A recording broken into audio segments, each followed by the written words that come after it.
So we're talking about the development issues, but psychologically there were scars as well. And what seems to have happened, and this is what Manley spoke about, that it's difficult to get rid of the thinking because many of us have internalized the history and the legacies of colonialism. And indeed, such feelings are alive and well in Jamaica. When we affirm Buju Bantams, me love my car, me love my bike, me love my money and thing, I don't have to finish the song, you know it ends. When Jamaican DJ Vibes Cartel sings about Mr. Bleach Chin, where he associates wealth, privilege, and social status to the color of one's skin. When mothers and grandmothers straighten the noses of their children, you're familiar with that? Because it is too broad. I remember growing up, I see that in my family. When women and men bleach their skin, change the color of their hair to blonde, they're all ashamed of their blackness. And that is precisely what Norman Manley referred to in 1962 when he spoke about the difficulty in throwing off the behavior and thinking brought by 300 years of colonialism. He confronted similar behavior and thinking in 1962. And in 2017, we are confronting similar behavior and thinking 55 years later. And so the legacies of colonialism are alive and well. Colonialism has, in many ways, ladies and gentlemen, disfigured us, literally and figuratively. Now, in 1834, Britain had the opportunity to make amends to the enslaved peoples throughout the Caribbean.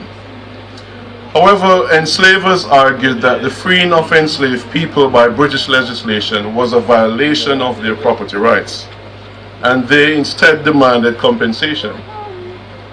Consequently, British planters received £20 million, or £200 billion in today's money, from the British government as compensation for the loss of their property. And I use the word property in quotation marks. This represented at the time a staggering 40% of British public expenditure in 1834. Another sweetener was given to British enslavers, and that's the granting of apprenticeship. That's an extended period of 6 years of free labor. So if you were to think about it, the amount granted to enslavers would be much more than the £20 million. But there was no measure to compensate those formerly enslaved people who suffered trauma and humiliation associated with their enslavement. The enslavers claimed victimhood and put the claim to the British state as the defendant. Enslaved people got nothing. And when you go through the 1865 Moran Bay Rebellion, those hopes and expectations that they had that would come with freedom were not fully realized, hence Paul Bogle, George William Gordon, and those individuals taking matters into their own hands. This unaddressed wrong, recognized even at the level of the United Nations, needs to be settled.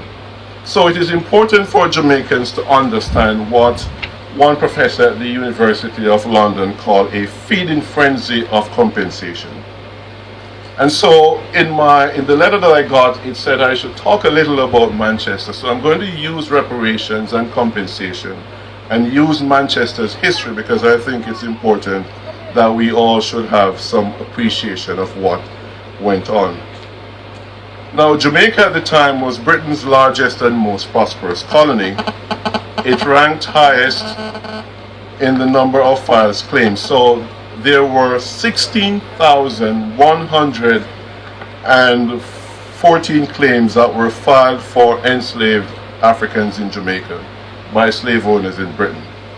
And of the £20 million, they got a whopping £10.98 million. So more than half of the £20 million granted to enslavers were for enslaved people living in Jamaica. Now, if you can show slide 1 for me, please. So when you look at the breakdown on a parish by parish basis, it might be a bit difficult for all of you to see, so I will just read for you. Of the 16,000 claims that were filed, 668 were filed for enslaved people living in this parish. So of 16,000, 668 for Manchester Parish. Of the 668 claims that were filed, they were filed for over 32,000 enslaved Africans. So even though Manchester was not the typical sugar parish, it was nonetheless a parish of enslaved people. So 668 claims, 32,000 Africans at the time, and total compensation money of the 10 million for the parish of Manchester, £625,039. So if you look at the table, for those you can see, you'll see that Manchester did not rank highly like the more prosperous sugar parishes like St. Thomas in the east, Trelawney, St. James and Westmoreland and so forth. But nonetheless, 600 is still a lot. 32,000 enslaved Africans is still a lot, no matter what and how you look at it. So what I did was I spent some time to break down who got what for Manchester of the 668. Now, I'm not going to go through all 660. What I did was a top 10, ranking from the highest to the lowest. And so if the slide is not showing, then I'll call the names and I'll call some of the properties that were filed for, and maybe name association will be of use and helpful to you in that case. So I did for men and I did for women, and I'll explain that also in a minute. So the person who got the most money for enslaved people in Manchester is a gentleman by the name of Duncan Robinson. That's on the second table. Now, Robinson filed 6 claims for 943 enslaved people in this parish. Now, what were the properties? Let me give some of the names. Knockpatrick, many of you might be familiar with that. Oxford, Newhall, and Canewood. So, Duncan Robinson, 6 claims, 943 Africans, Oxford, Knockpatrick, Canewood, and Newhall, and his total compensation money was over £16,000. If you were to convert that into modern day equivalent, we're talking millions of pounds. I'll go through 2 more names because the table is there and it's a pity not everyone could have a look at the table. Next in line was Stephen Denton. He filed 5 claims for Devon.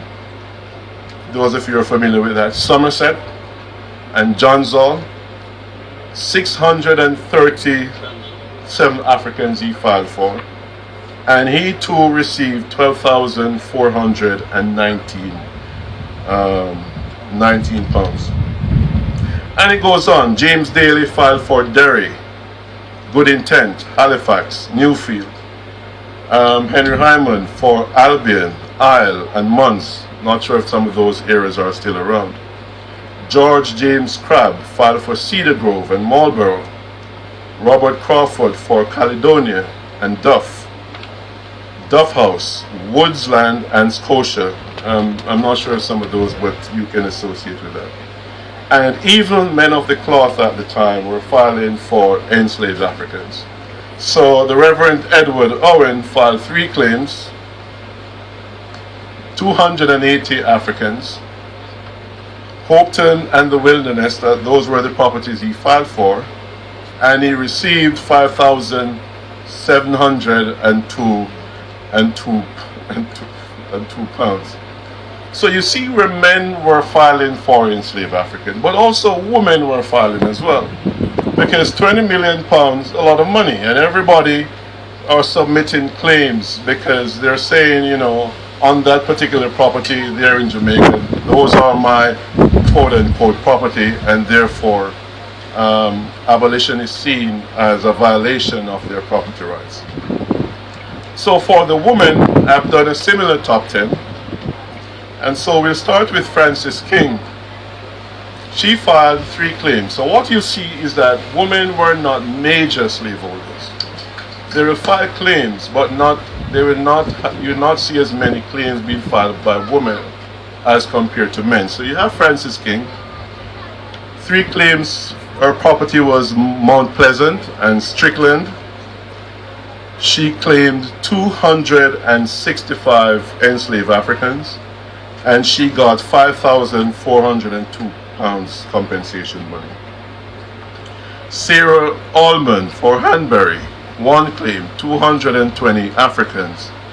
Caroline Atkinson Swaby, Waltham, that's where she filed, 213 enslaved Africans.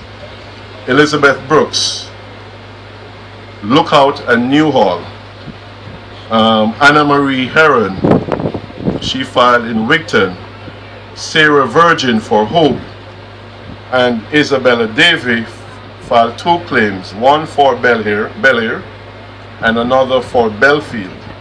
A total of 158 Africans, over almost 3,000 pounds.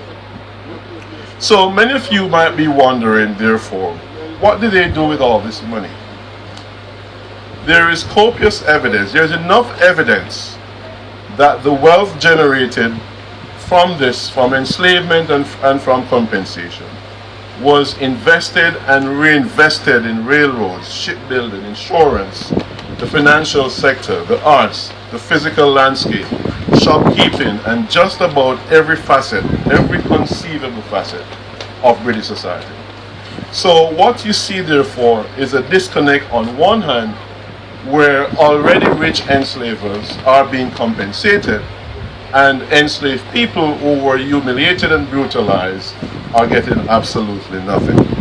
So if you look at the next table makes fascinating reading, because what I've done is, for Jamaica, I've looked at Jamaica broadly, and I've looked to see who got the most money for Jamaica. So you'll see the table is there on table 4. A guy by the name of Roland Mitchell, he filed 30 claims.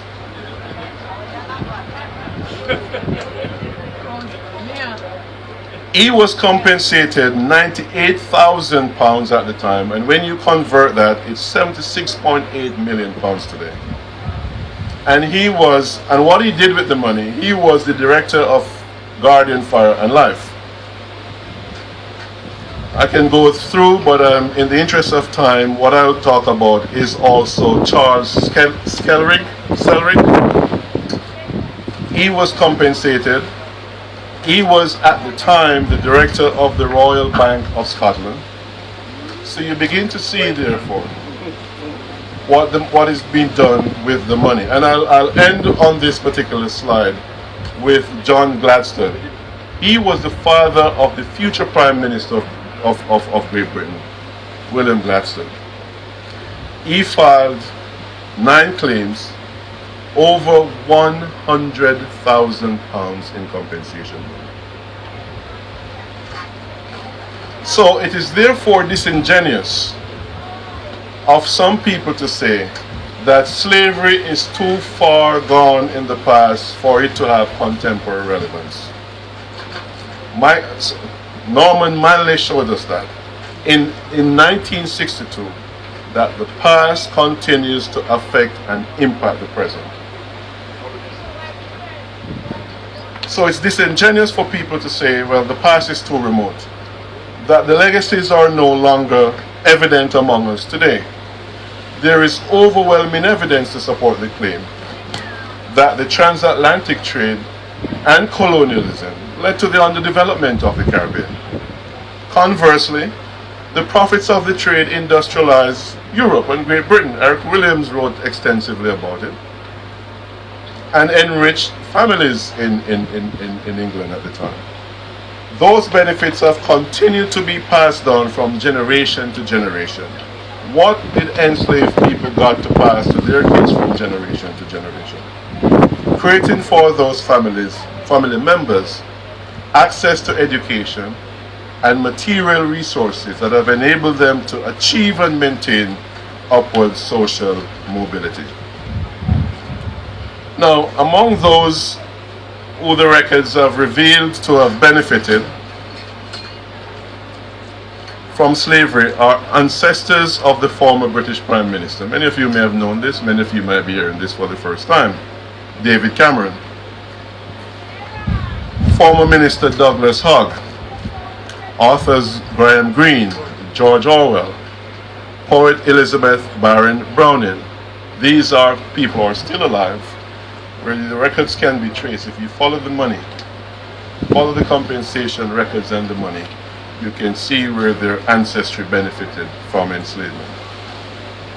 Other prominent names which feature in the records include scions of some of Britain's wealthiest banking families, and oldest, I might add. So if you look at the Barings Bank, it's now defunct, was one of the world's most prosperous financial merchant banks at the time. They too filed compensation for enslaved Africans in St. Kitts. The second Earl of Harewood, or Henry Lascelles, also benefited from compensation, and he's also an ancestor of the Queen of England's cousin. Married into the royal family in 1922. The records are there. You can trace it. You can follow it. So, ladies and gentlemen, it is now widely acknowledged that Europe's rupture, dislocation, trafficking, and brutalization of over 30 million Africans constitutes modernity's greatest crime against humanity. And so, what CARICOM is asking for is to right those wrongs. And when we talk about reparations, people mistakenly, and the media is guilty of this too, for the wrong evidence. Reparations is not about a financial handout. That's not what CARICOM is asking for. So what I'll implore everyone to do today, as we talk about reparations, is to go and read on CARICOM's 10 points plan. Because what they're saying, what confronted Manley in 1962 is how to achieve and build a new Jamaica. And if you listen to the members of Parliament this morning, you'll realize that 55 years on, we're still faced with developmental challenges. That's what he was concerned about. And he acknowledged that colonialism might pose a or the legacies of colonialism might pose a fundamental threat to his project of a new Jamaica.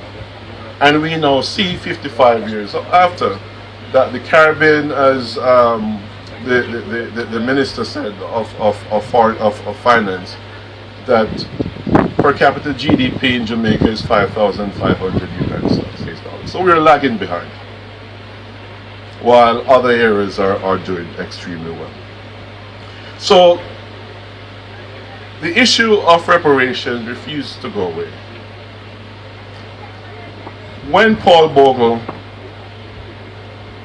fought in 1865, he wanted reparations. He wanted a new Jamaica. He wanted a Jamaica of equity, justice, and opportunities. In 1938, when those who were murdered in 1930, when they rose up, they were fighting for reparations. They wanted a society of equity, justice, and opportunities. So CARICOM's call for reparations is not a financial handle. And so I implore everyone to go and read, because we're faced in the 21st century with serious developmental challenges. And so what those members of the Reparations Committee are saying is, with this 10-point plan, that we should push forward. And so I'll just speak to you briefly about some of those plans in the interest of time. Number one, they're asking for a full formal apology. European countries should acknowledge responsibility, and they should commit to making amends. We're asking for the establishment of cultural institutions How many of us today will quickly acknowledge that we are Africans? I see just few hands. Right? Readily acknowledge.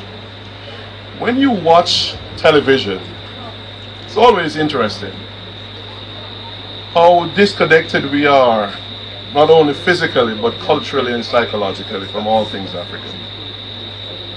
You know, recently my friends were talking, let's watch the British FA Cup on television.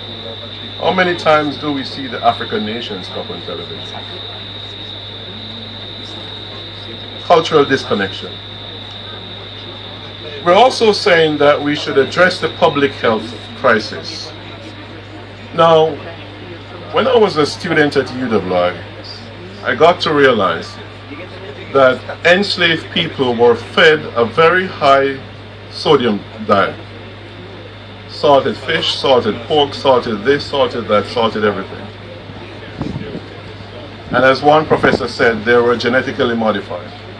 Because what some historians have shown is that problems that my grandmother, grandfather, and members of my family are having with hypertension can be traced back historically because of the diet and how they were fed on the plantation.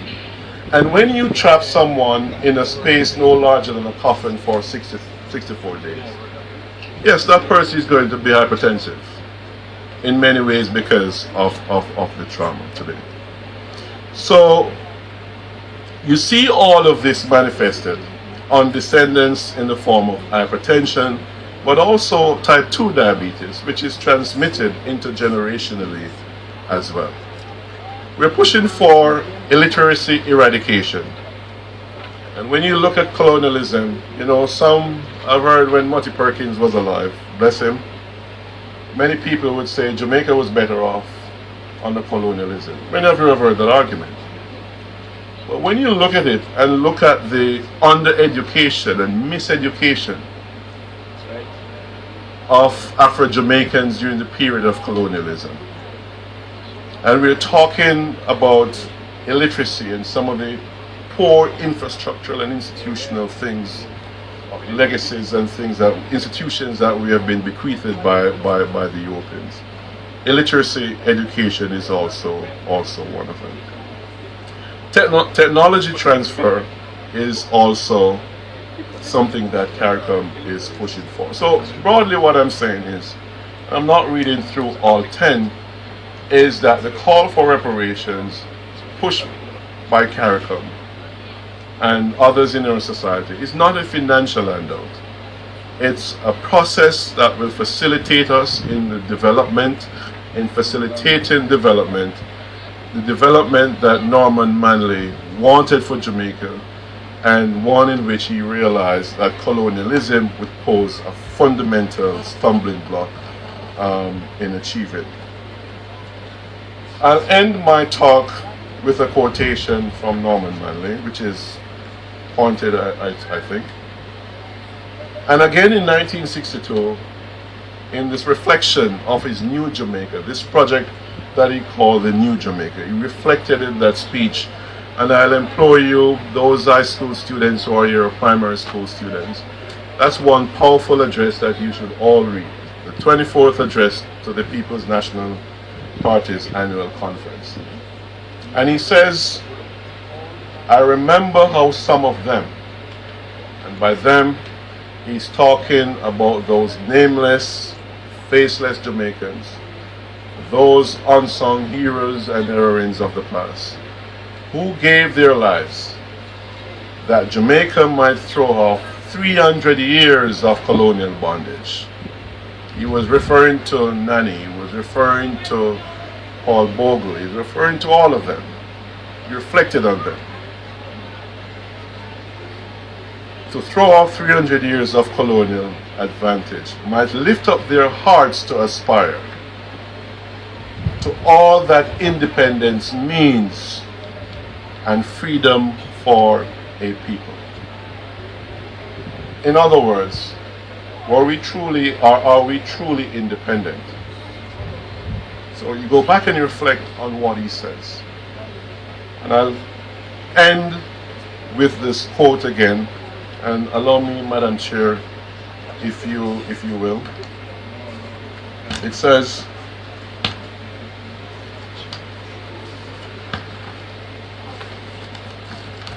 I'll just end with this last quotation. We must never forget that we start with the legacies of 300 years of colonial rule. We would be foolish to think, or foolish if we did not understand, that you don't throw off all the patterns of behavior and thought that colonialism brings upon a people by merely becoming free. We have tried hard in this country to overcome them, but they are not yet overcome. 55 years later, Norman Manley's statement rings true. Ladies and gentlemen, I thank you very much for your time.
of colonialism.